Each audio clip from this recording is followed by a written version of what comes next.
And I'm just sitting there thinking, we are old. These are the kids of the future. Maybe it gave me so much hope. Like, these were 16-year-old kids and they were doing some incredibly advanced green software, measurement, reporting, Zoom, understanding curtailment, understanding like how to measure this stuff. And I was like, ooh, we've got a good future ahead of us. Hello, and welcome to Environment Variables, brought to you by the Green Software Foundation. In each episode, we discuss the latest news and events surrounding green software. On our show, you can expect candid conversations with top experts in their field who have a passion for how to reduce the greenhouse gas emissions of software. I'm your host, Chris Adams. Hello, and welcome to Environment Variables, the podcast where we talk about sustainable software development. I'm your host, Chris Adams. This week, our format is This Week in Green Software, where rather than doing a deep dive into some of the specifics of green software, we're going to look at some of the news stories that have been making the rounds and provide a bit of commentary and analysis on this. And joining me today is my good friend, Asim Hussain, the Executive Director of the Green Software Foundation. Asim, I'll hand over to you to introduce yourself a bit more than what I've just shared so far, if that's okay with you. Yeah, of course. Yeah, thanks. I really love having these podcast episodes with you and talking through this material. Asim Hussain, Executive Director of the Green Software Foundation, and being, lucky enough to be at the intersection of sustainability and software for quite a few years. So based in the UK and excited to be on the podcast again. Thank you, Asim. And when I last spoke to you on the podcast, the recurring thing is your history of growing all kinds of delicious mushrooms. How are the myco friends doing? Not really? Good. Not good. I've lost my green thumb, or my blue thumb, maybe, if that's how you would talk about it. But yeah, no, I've lost the thumb. I now bake bread. Is the thing that I do, which is equally disappointing, to be honest with you. I just love doing stuff which is like we put a lot of effort in, and then you get kind of like middling results. Is kind of seems to be my hobbies of the day, hobbies du jour. Okay, so you've been culturing fungi to culturing, sourdough and things like that? Is that sourdough? I do have a sourdough starter that I was going to say keep refreshed, but I probably should say like keep on the verge of starvation all the time. But yeah, no, it's actually quite fun. I bake bread every weekend and I give it a go.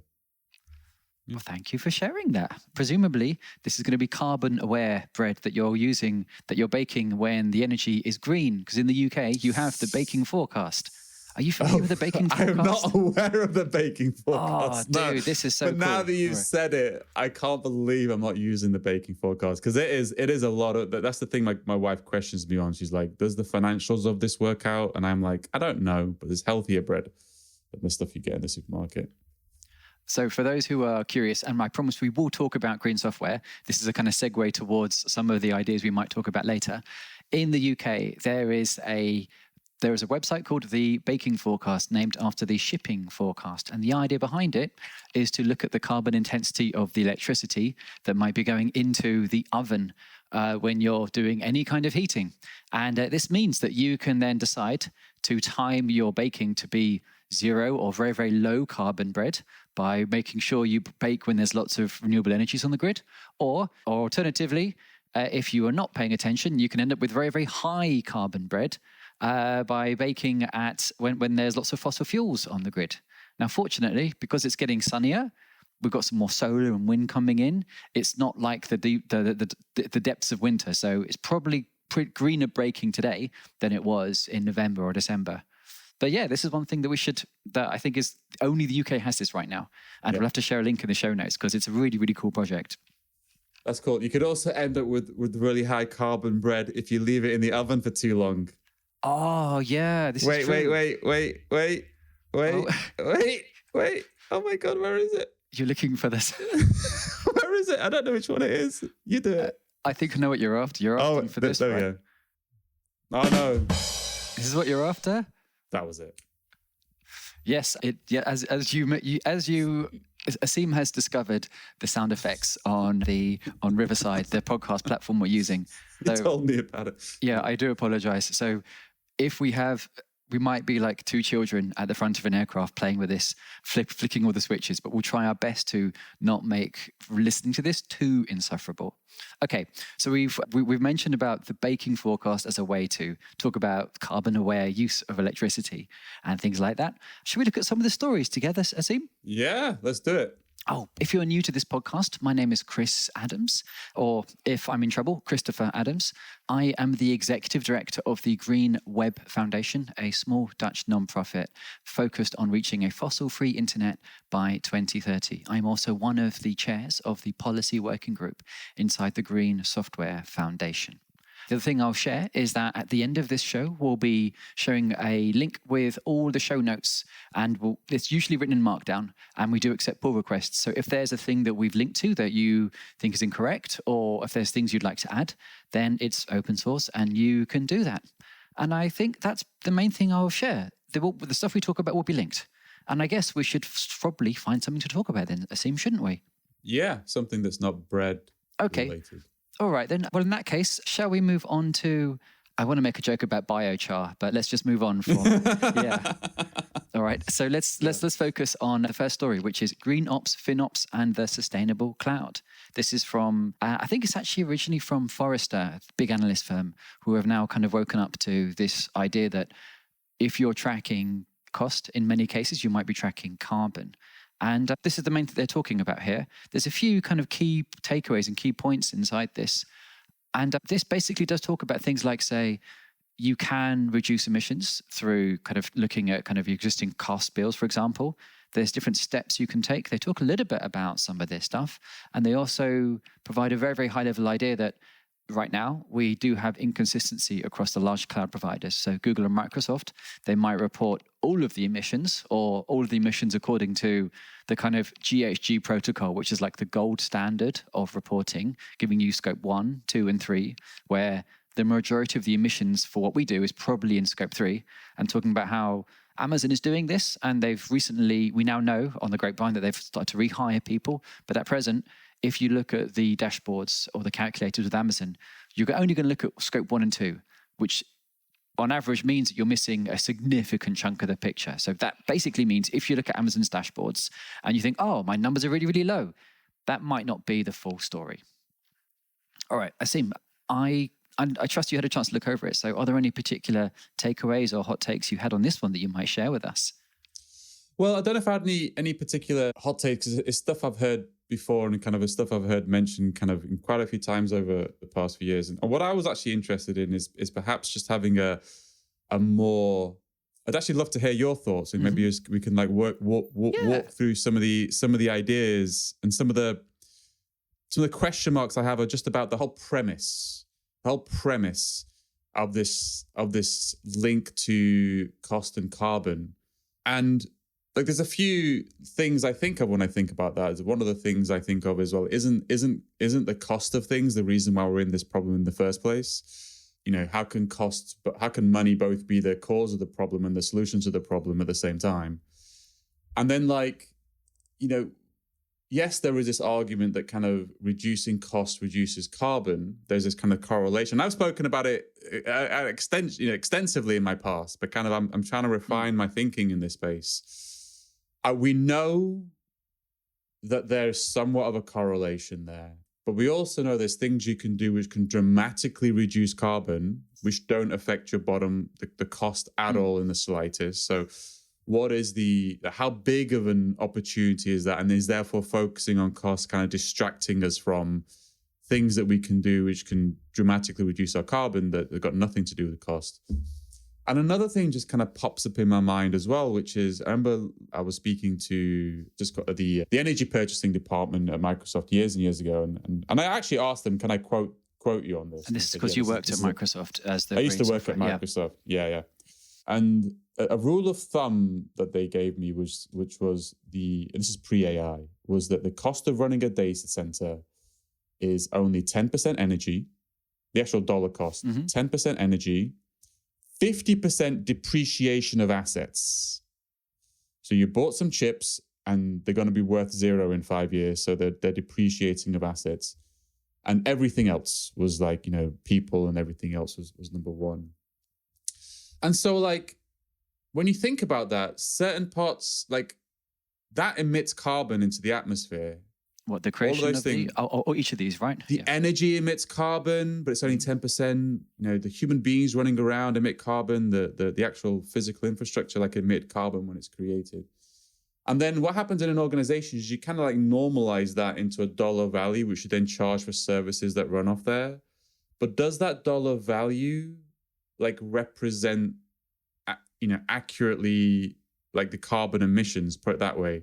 Like there's probably a lot of nuance here. Like yes, reducing your costs reduces emissions, but maybe reducing costs in this way has unbelievably emissions reductions, and reducing $10 in another area, probably doesn't have that much impact at all. So I'm kind of a little concerned with how I don't really think the link is kind of that well understood, and I'm worried a little bit that if we focus too much on cost reduction, we might be able to reduce costs in ways which have no impact on carbon emissions reductions. That's kind of like where I'm thinking about. And I was just wondering what your thoughts were, actually. Yeah.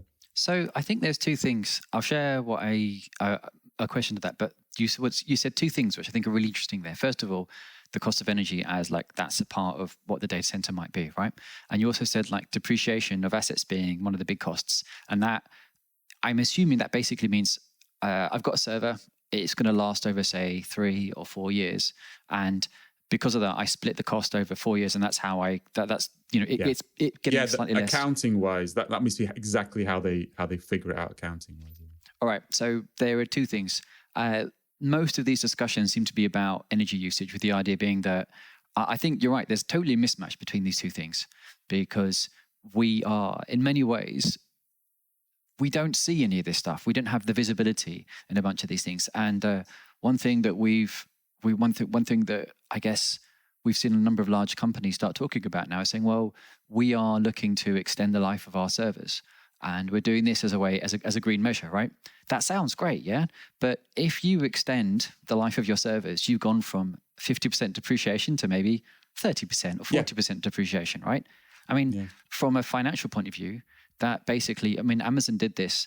It put like billions onto their balance, onto their balance sheet, because they now look way more profitable than they were before, because they don't have to kind of write it off. So yes, there are some things being shared for this, but how that actually factors into some of the calculations people use. I mean, there was an announcement there. We haven't seen any changes whatsoever in any of the kind of cloud dashboards. So you would have expected that to make a difference if we did see that. And both Amazon has done this, Google has done this, and Microsoft have done this, right? So I would argue that looking at calculators, there's a gap here between what we're seeing here and what we are being taught to optimize for.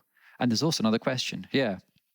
Yeah, no, and there's also, I remember just as you were saying that, I remember this, and information is years old, but I was chatting to the Xbox team at Microsoft, and like one of the things, I mean, I don't have an Xbox. I finally got rid of it. Their initial estimation that for how long your love to Xbox, that is. Yeah. Oh no, you don't work for them now. You're okay. You can say. I'm okay. I can get rid of it. I think, you wouldn't get a free Xbox if you went to Microsoft. And I always thought they should give you one, but it was like they assumed that it would only last like 3 or 4 years. I can't. No one quote me on this. But the actual lifespan of kind of these consoles turned out to be a lot longer. And people, I don't know how old Xbox is now. Like it must be like 6-7 years, but it's still like pretty active. The decision was to kind of still keep, from an accounting perspective, still keep it at kind of 3-4 years, even though the reality was it was being used for a lot longer. So those decisions are being made as well. But it's interesting that's part of the, I suppose that's part of the story we don't really. The point I'm coming from is this, is a $1 reduction in your costs. How do you link that to an actual carbon emission? Because coming back to my point of like the energy versus the embodied,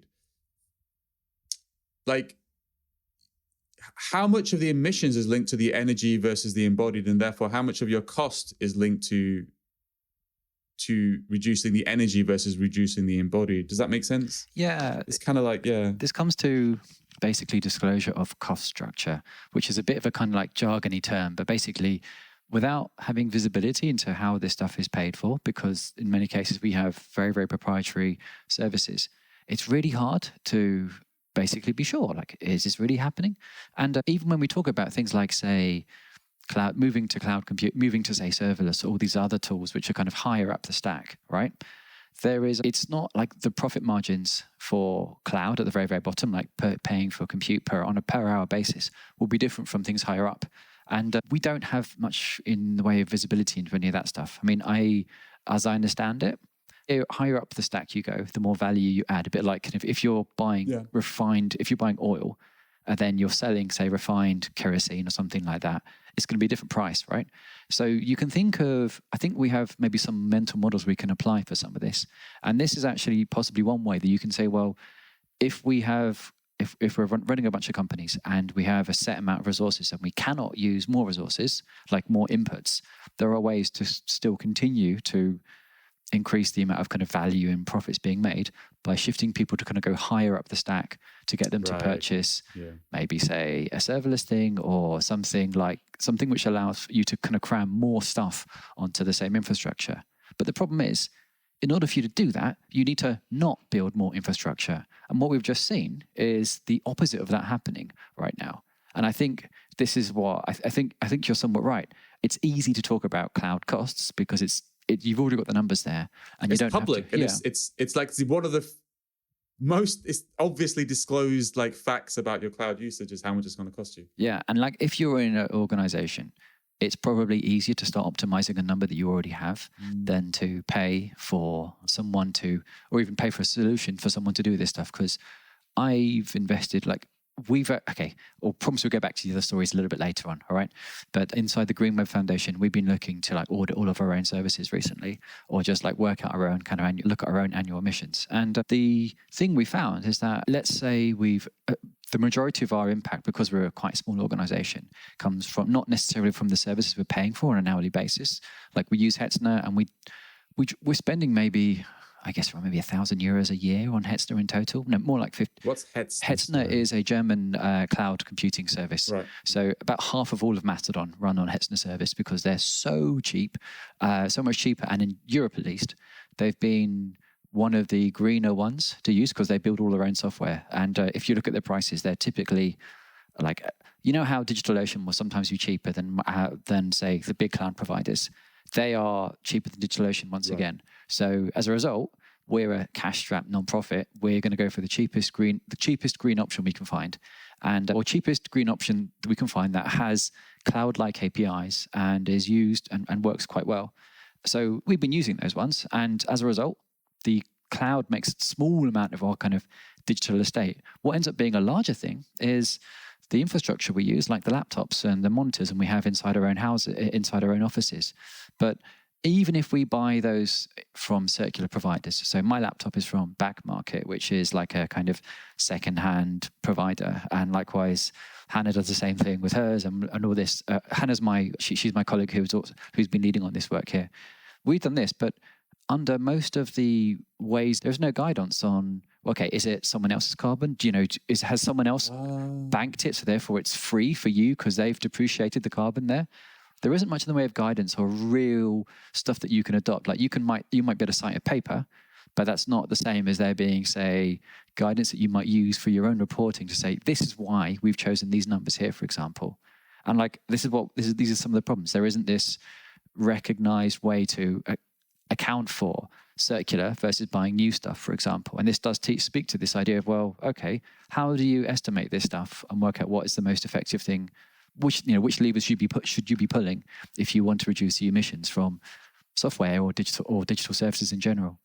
So that would be like an example of, because I've even had these conversations before. We're talking about like what you do. I think with all these like hyperscalers, like once they actually reach end of life, they're not broken. Mm-hmm. The equation that they're running is like, we've got per square foot of infrastructure, of real estate, what is the profitability? And at a certain point, it becomes more profitable to take out this old server, which is perfectly working fine, but you can just put something else which is more profitable per square foot for that given situation. So that, people think these things are breaking, and then no, they're not. They're just perfectly fine and working. They might be more inefficient. Then we've had like conversations in the past with I've had conversations in the past with people going, well, if I was to take that server, end of life server, and build my own data center, could I argue that is zero? Could I argue that it has zero embodied emissions? Is that like a reasonable statement to argue? And I don't know what the answer to that question is. The answer is likely to be about, oh God, this is so nerdy, mate. I'm so sorry. Yeah. But like, what is the depreciation that we've just spoke about now? You said half of the cost in a data center is a depreciation. How do you split that? How do you kind of amortize the carbon over these years? And then how do you then share that with someone else? So there's a company called I think they're called Open Sesame or Sesame. They basically build data centers or like racks and stuff out of all of the decommissioned stuff from Facebook and all these open compute projects. Because all the companies, because you know how these servers are designed and know how they're spec'd, it's actually quite common to buy these, and these tend to be cheaper than what you might have elsewhere. And in many cases, it's not like they rust, right? They're kept in kind of quite good condition, and they are working in a lot of cases. But they make the argument that, well, this is circular, so this is going to be greener than what you've been using elsewhere. But whether you're able, it's an open question about how you account for that stuff inside if you're purchasing, say, computing from these folks compared to people from somewhere else, because a lot of the time in order for you to do this, you probably need organizations to be really transparent about where they got their servers from. And that's not always what companies are incentivized to do basically right now. But then we get to that same argument of like, at the end of the day, that's going to be sold to somebody as like a dollar cost, like dollar per hour of a CPU. And if we just look at cost as a proxy for carbon, then you could argue there that they might have to end up selling that service at a rate that's actually quite comparable to a brand new server. Yeah. This is where I think there's this kind of, I don't know if it's a breakdown or there just needs to be a lot more thought put into it. It's almost like that you pay a dollar value, there's a black box. And then at the other end, we know there's some sort of carbon emissions. And I think there's a lot of nuance there. And maybe what I'm saying is that actually cost isn't a great proxy for carbon, because really, maybe that is, I'm kind of refining my thinking as I'm talking to you. Maybe cost isn't a great proxy for carbon. Or maybe you put it this way. 3, 4, 5 years ago, I was advocating for it because we had nothing else. There were so few other options. But I'd actually argue now we have the capacity and capability, even if a cloud provider or somebody themselves don't even know what the carbon emissions are. There are models that now exist where you can estimate from what you can see about the infrastructure that you're using, and make your own assumptions and make your own judgments as to what the carbon emissions are. So I suppose where I'm thinking now is we can actually move beyond cost. I suppose that's where I'm thinking. Well, the thing I might share with you, and if you forgive the plug, so I just been traveling all around Western Europe by train, and I literally started on the 31st of May, and I arrived at this conference called DjangoCon, which is a conference all around Django, which is a very popular framework that initially powered, say, Instagram and say parts of the NHS website, all the stuff here. Yeah. I used to be a Django developer. That was like my job. Yeah, my job, my paid for profession for quite a few years was a Django developer. Wow, I did not know that. I did not know that, yeah. No, that's a story I'm going to use then, because I think that we can bring this back to the cost thing for a second. Anyway, I did a talk. There was very, very short notice. I was going to deliver a workshop about how to use some of the tools available to kind of green your Django stack, right? So we were using a tool called Green Metrics tool, which, as Anna, one of the founder of this, the guy the lead maintainer, he says, the name is descriptive more than creative, but you kind of know what it's for, right? I quite like that. Anyway, that does give you figures for energy usage and embodied carbon, and it does provide these, and even provides like SCI figures. So there's now like a workshop and a deck, and we'll share a link to it to see how you can take an existing project and come up with SCI figures for various user journeys and things that you do have. I didn't have time to talk about the impact framework, and once I know enough about the impact framework, I'd be really up for using it. But one of the key things I had to do was I was doing this workshop, and then literally the day before I arrived, we had someone with a visa problem, so they couldn't do their talk. So basically, the organizers asked me, said, Chris, do you have a talk ready, or would you be up for filling this spot? We have a 30-minute slot to talk about this. And I basically had 24 hours to take the workshop, turn it into a presentation. And the reason I'm talking about this is that I presented a kind of taxonomy of ways to think about these tools that you have. And I described things in terms of usage-based and cost-based, specifically for this reason. So you would use cost-based tools to do your first round of disclosure or to work out like a baseline, because until you've been able to demonstrate any value from doing this, it's going to be really hard to argue for like weeks of developer time to come up with some numbers, right? Whereas this at least gives you a number that you do have. And then I spoke about how you would use usage-based tools to start figuring out, okay, well, what changes can I make to reduce some of this stuff? And I'll share the link to the deck. I like that. Because it allows us to create the, we need like taxonomies to realize that we're not conflating these ideas too much, because a lot of the time you're doing different jobs and you're being asked by different people. So like, for example, the whole kind of software carbon intensity thing, initially it was, as I understand it, was created partly because the sustainability, like the head of sustainability asks for some numbers. And if you're going to report along these numbers, you don't really see much in the way of incentives to show how you're changing in future, right? It doesn't incentivize changes at the engineering level. Talking about the SCI. Like versus the GHG protocol or something like that, right? So therefore, you need one of the thrusts would say, well, let's come up with a metric to show that we are planning forward and we're taking some steps so that if you're an engineer, you have an idea of what you can do rather than just outsourcing it all to energy procurement, because that isn't necessarily the full solution, for example. I really love your taxonomy of cost-based versus usage-based. I think I like that actually, and usage-based being perhaps more granular and more action, because it kind of gives you more specific things you can do, whereas cost is like this really high level thing. Just to bring it back to what you said about the SCI, the one of the things, and I didn't coin this, but when it was coined, I loved it. But they described it as measurement for reporting versus measurement for action, and that's, I think, an interesting way of looking at kind of the different measures in this space. And we talk about regulations. We need to talk about regulation. We want regulations a lot, but once you start talking about regulations, the measure that you have as a measurement for reporting and the behavior it triggers is what number can I disclose that I can defend? Mm-hmm. What can I defend?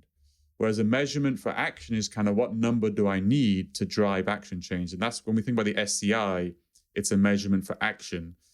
I don't know where it will need to land to be something, to be defensible. Like, I don't know why I'm going to go off on a massive tangent right now, but let's go with it. Let's go with it. We know Krav Maga. Krav Maga. Have you heard of Krav Maga? It's the Israeli martial art you're talking about? Yeah, Israeli martial art. Like there's actually a place nearby, and I've always wanted to learn it. I did not expect you to go in that direction, but let's just go with it. But let's just go with it, because here's an interesting thing about it. And one of the things that the founder of Krav Maga said, this will never be allowed to be done in like a competitive environment. There will never be the world championship of Krav Maga. There will never be like this, global Krav Maga, blah, blah, blah. Because that's when that's when you start bringing in rules and the actual nature of the sport changes, so it doesn't become good at what it's supposed to do. Oh, yeah. So for people who are not familiar, Krav Maga is... It's like somebody in the eye. It's like punching in the love spuds and all the stuff like that. Yeah. It does all the kinds of things which you wouldn't do in a kind of formalized martial, because they're basically weapons of war rather than actually weapons of art, right? So it's more like there's more martial than the art part, perhaps. Yeah. And if I'm going to learn a martial art, it's going to be there so I can like actually get out of trouble. So I don't mind like poking somebody in the eye or kicking them where they shouldn't be kicked. But I think that's just one of my thinking, and this is just my thinking, and it's a consensus-based organization. So I just want to really be clear that I'm just expressing kind of some thoughts I have, and they might change in the future as well. Can you have both things? Can you have a measure which is good for action and good for reporting, or does as soon as you bring a regulation into a measure, does it then transform the nature of it so it doesn't become good as an action driving measure, and it can only serve as a measure for reporting. That's kind of some of the thinking we've gone. I don't know how we got to this topic. No, this is a great sort of segue into the next story, Asim. Don't worry. Yeah. All right. But yeah, that's some of the thinking I had. I won't try to directly answer that, but what I will do is name check the next story we have, which is from Linklaters, the law firm. And they talk about, so this is going to be a bit of jargon. Oh yeah. I'm afraid. So this was a news story from actually a few weeks back. Say the new CSDDD compromise finally accepted by member states. That is impenetrable to most people who are programmers. But the short version is that there is a piece of law we already have a piece of law called the Corporate Sustainability Reporting Directive, which is a bit like, which essentially compels organizations of a certain size to disclose their carbon emissions on an annual basis, just like they disclose their financial things and their financial figures. And different parts of the European Union are now, okay, for want of a better word, they're kind of subclassing the directive and turning it into their own law, right? So France has been the first of the countries in Europe to actually do this. And Égalité, CSDDD, yeah, like they have a really, really hardcore version of the law where if you are a corporate director and you don't disclose and you take steps to block disclosure, you have jail, there are jail time sentences and stuff like that now. There's some really, really hardcore things, right? And that's like the disclosure thing. But the thing that's interesting is that this plays nicely with this new law, which is the Corporate Supply Chain Due Diligence Directive. This introduced some new demands. So you basically need to, like, as you'd imagine, have some due diligence in your supply chain, but they also need to demonstrate how this fits into some of the laws or some of the kind of longer term goals of being a company active in, like, Europe, where Europe has set targets of saying, well, you need to reduce emissions by 20. We aim as a kind of union to reduce emissions by 55%, and who knows, maybe even 90% by 2040. And as a result, you now have to publish a climate transition plan, which shows what your steps are to actually help get there. And this, I think, is interesting because this now means that you have basically a mechanism for accountability each year. I mean, kind of anyway, but you've also got something to show that you're looking forward. So you've got forward looking and backward looking. And I think this is quite helpful for the conversations around, say, a consequential model like the software carbon intensity thing, plus some of the kind of somewhat backward looking models that you might have with the GHG. And I think the GHG protocol, and this is how I now think about this. You'll say that you might use the SCI to plan forward and say, well, am I going to do this versus that? And that allows me to talk about, it's not just my organization. Like, are there places where impact is taking place where I don't have to put it on my books, but I know it's a significant problem, right? Because the current state of the law doesn't actually incentivize you to do that.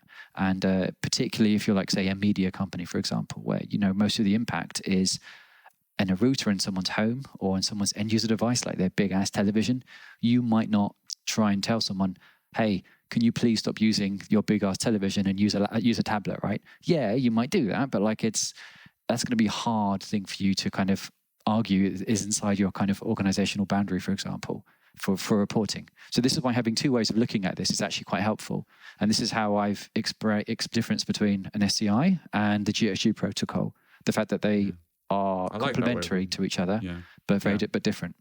Yeah, and I think that's. I never meant to throw shade on any kind of measurement for reporting. Like, it's all needed. It's just different audiences. It's just different audiences, different needs, different other things. So would you say the CSDDD is? Because it's interesting the way you just described it. There, it's different to how some of the ways I've heard it described, but does it go beyond the organizational boundary? So the climate transition plan that you have to expose, is it how it supports the EU's aggregate goal, or is it just how your organization plays, how its emissions has to reduce? Because if it's an aggregate goal, then the kind of debate that you're just describing, which is like, I'm making my TV more efficient, but who cares? It's not part of my, or something that's not part of my, effectively changing, showing how you're helping the climate transition by things outside of your value chain?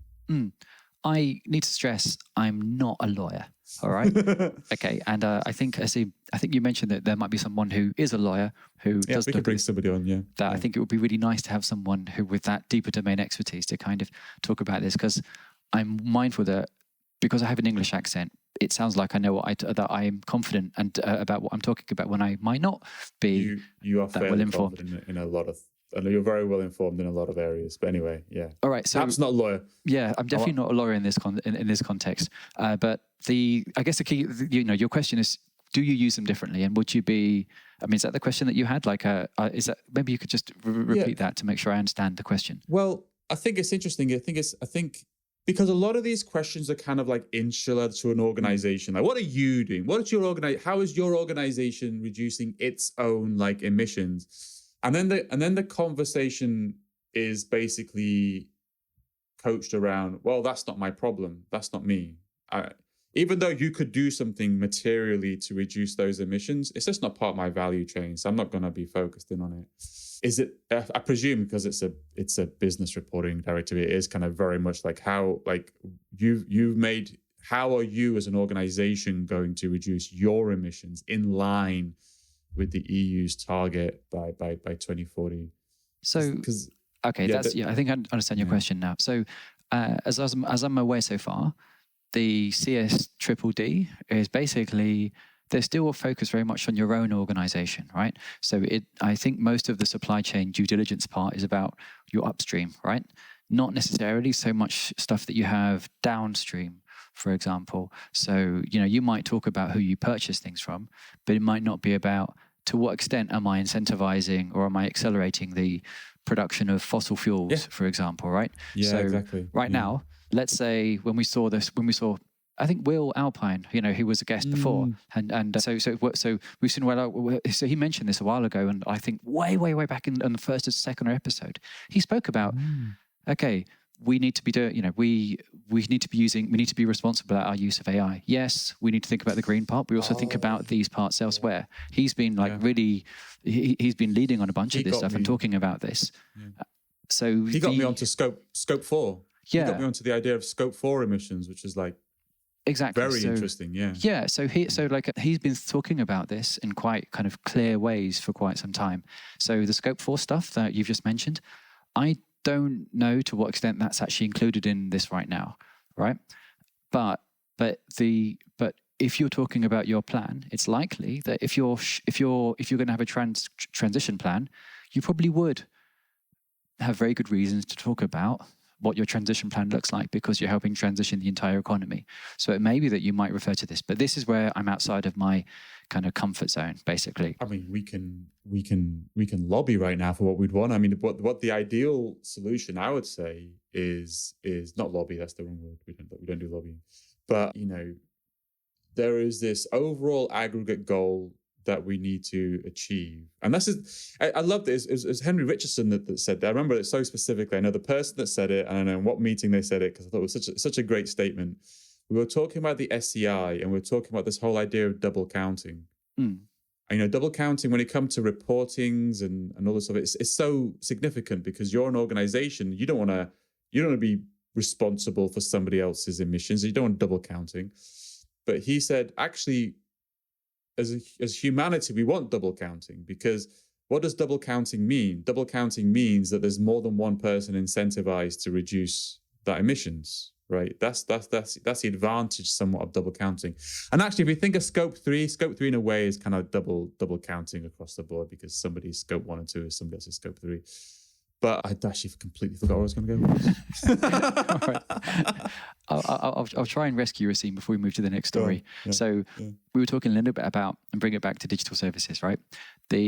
So I can't name the organization that we did some of this work for, but we were talking about a large media company. We were talking with a large media company, and we were helping them understand this, because some of the jargon, I'm afraid, that people use for this is like an attributional approach, which is like, are they my emissions, versus a consequential approach, which is, do these emissions, is this activity going to increase or reduce emissions?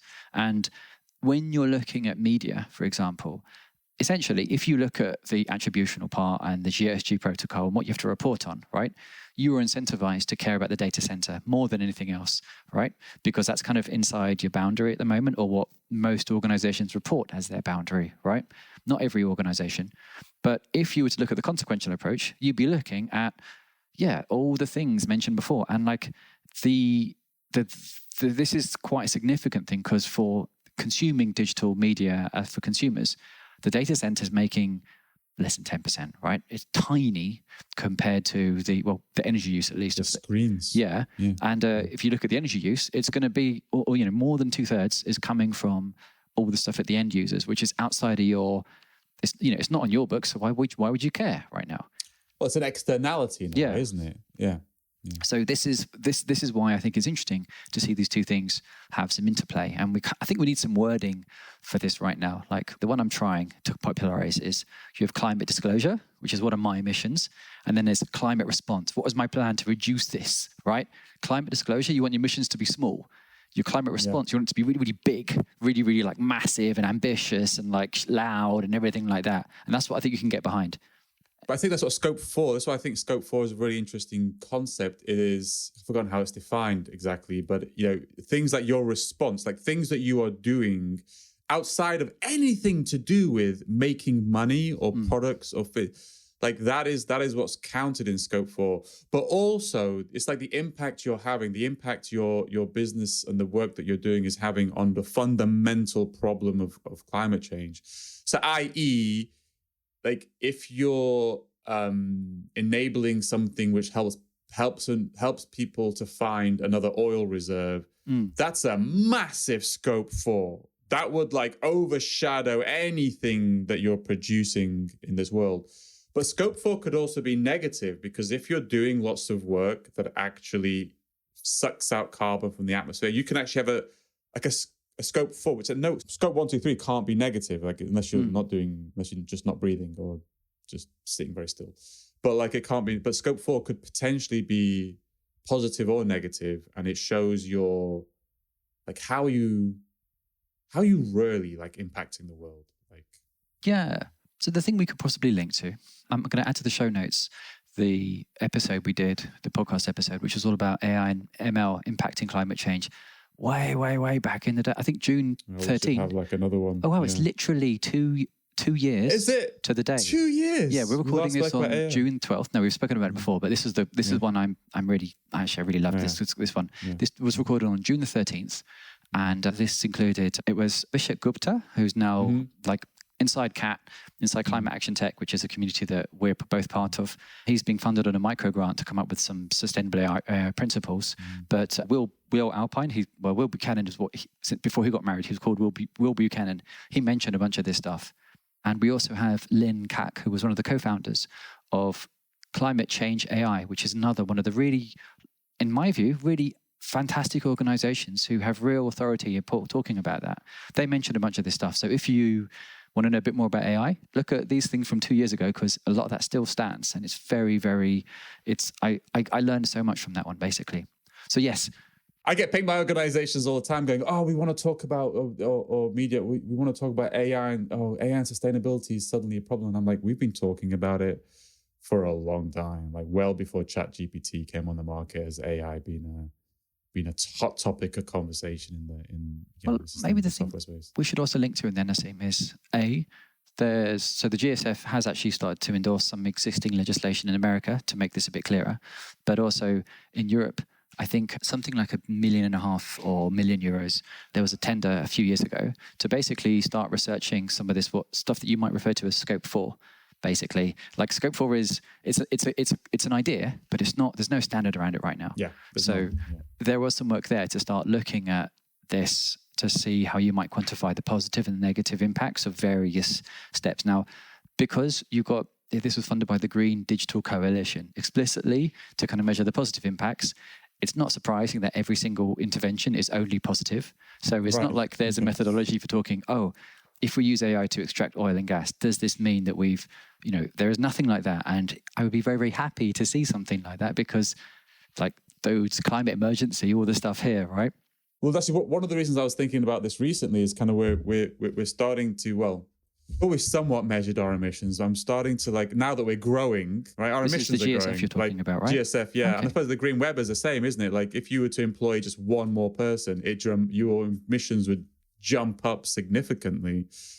And so, like, how do you meaningfully have a plan, or what do you even say when you're like a very small organization that's just growing? Like, forget if you're in the if you hire spaces that 5 we are. people, you've doubled your emissions. You've doubled your emissions, and you've set yourself a target to reduce. Like, what does that really mean?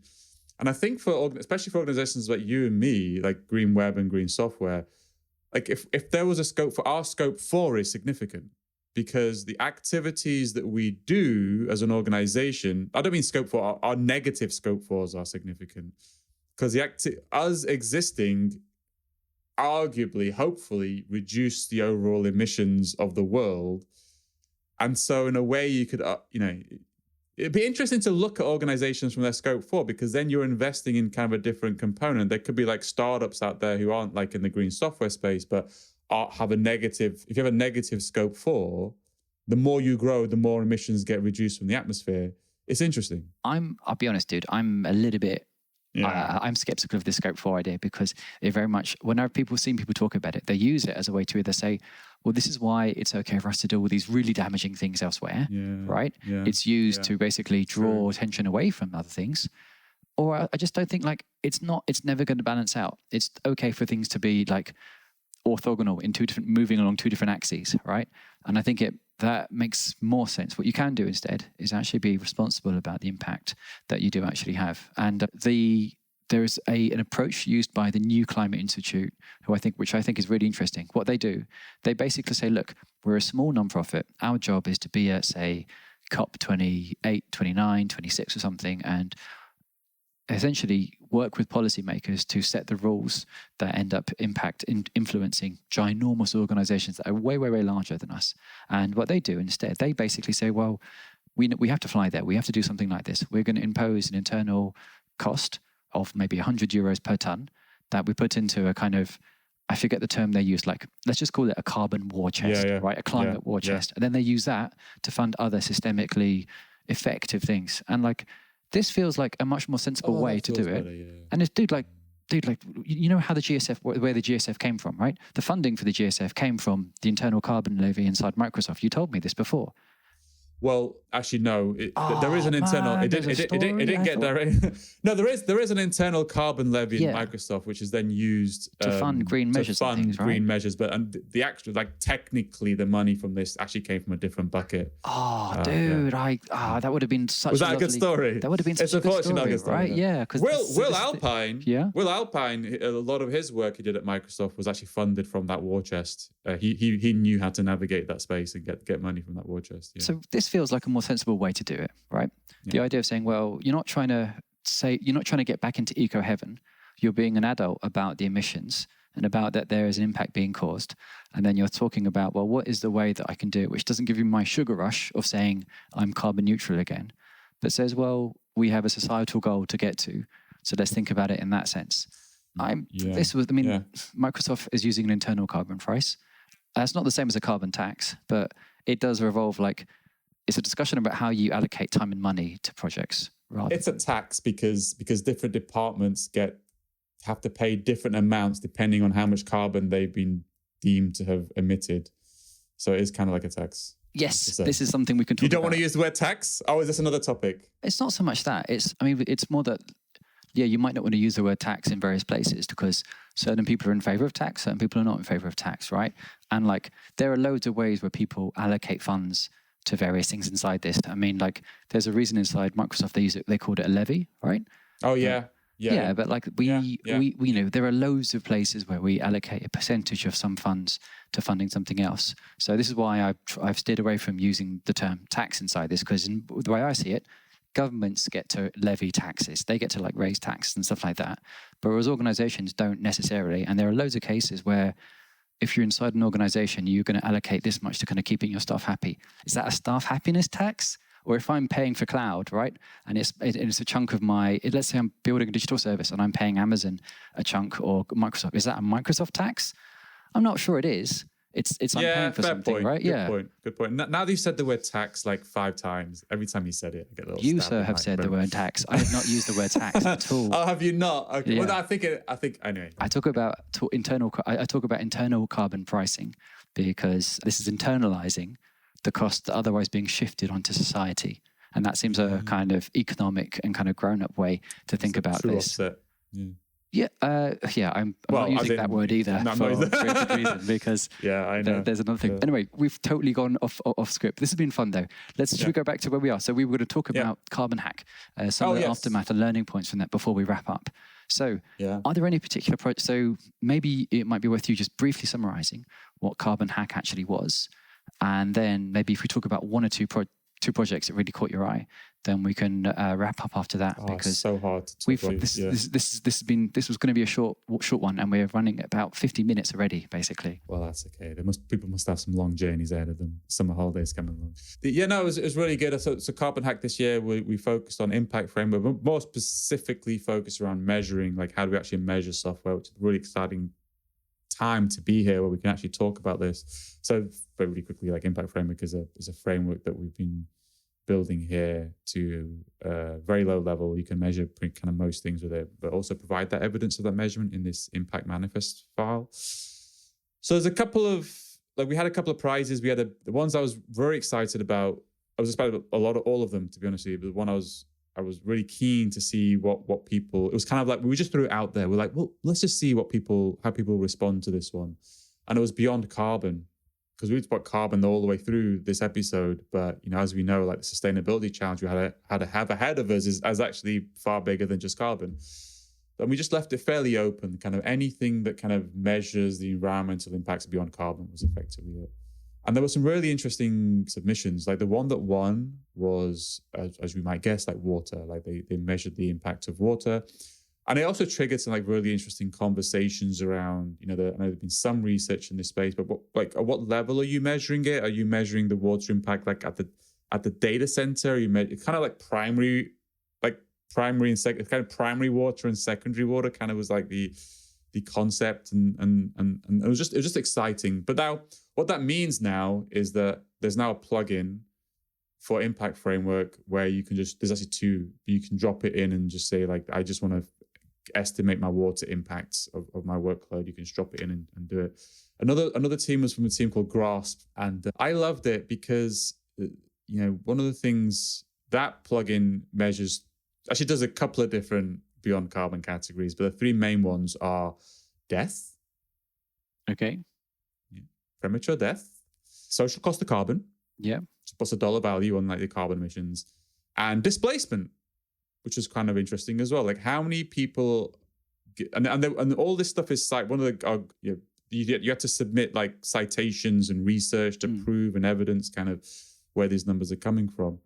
But like social cost of carbon, we know like what is the cost of carbon as we take it down through the generations and all this other stuff. So that's the harm caused on society by the people, right? Society, and like this is what that was $50 under Barack Obama's time in America, went down to $1. No, I think it's $2 or $2, and then that's gone up to 190 now. No, I think it's actually back to 50. But I think it's now shifted to a much like fourfold increase, or nearly a fourfold increase in the US, for example. But this is and in Europe it's around 100 right now. That's the figure. I don't believe they use kind of like what Biden decided and wrote on an exec. It's kind of like it was more from research. I'm not saying that's like that's not Biden saying this. That's like the group who was allocated to do this work. These are the things they've recommended for this, and that's how that's what the number looks like. It's to be mentioned. I'll share a link to that actually, because that's actually this is really helpful for the internal carbon pricing stuff we discussed before. If you can think about, okay, how do I create a carbon war chest to fund the work like Will Alpine did, or founding an organization, or doing any kind of systemic work? Yes. Yeah.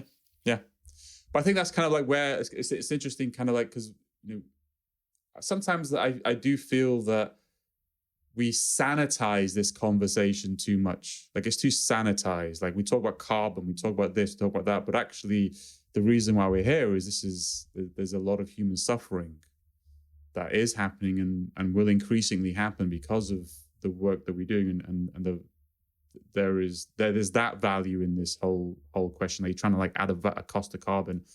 How many people will likely be displaced bit because of rising sea levels, because of the work it's like you're climate doing. migration being informed. Climate migration, yeah. Okay. So like, and of course, there's also research which talks about kind of like what is the increased death rate. You know, you have to look at kind of not just carbon emissions, but air quality and things like that.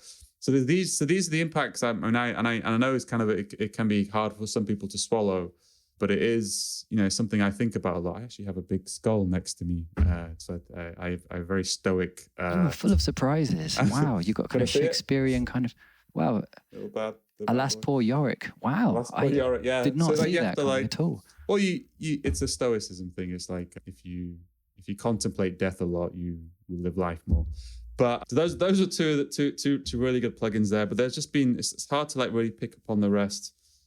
There's some really good work done to using Impact Framework, not building a plugin for it, but just leveraging it to examine what the emissions of machine learning is.